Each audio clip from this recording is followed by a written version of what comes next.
dan Wakil Bupati Aceh Tengah tahun 2024.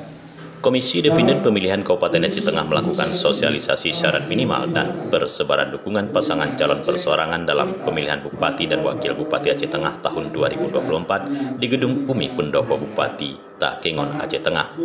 Sosialisasi ini diikuti oleh sejumlah bakal calon Bupati dan Wakil Bupati yang selama ini bermunculan di media sosial dan media online yang menyatakan dirinya akan maju sebagai calon Bupati dan Wakil Bupati Aceh Tengah untuk Pilkada 2024 lewat jalur independen.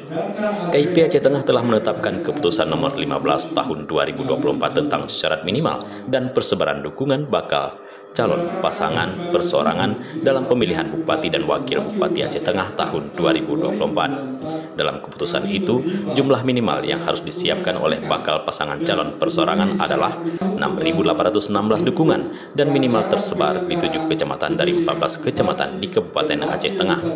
Pasangan calon perseorangan ini nantinya harus mengisi dukungan tersebut lewat form B1 KWK yang ditandatangani oleh pendukungnya untuk kemudian di-scan dan di-upload melalui sistem informasi Silon Kada untuk kemudian dilakukan verifikasi faktual oleh KIP.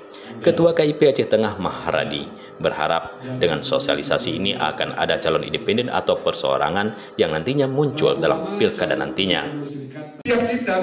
Di syarat minimal dukungan calon perseorangan, hari ini kita laksanakan sosialisasi terhadap bakal calon yang sudah kelihatan di publik, maka mereka kita undang untuk melakukan persiapan dokumen dukungan KTP untuk bisa diupload ke Silon Kada.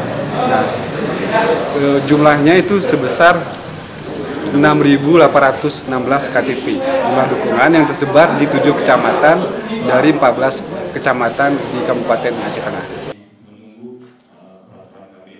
Dari Kabupaten Aceh Tengah, Tim Liputan Aceh TV melaporkan.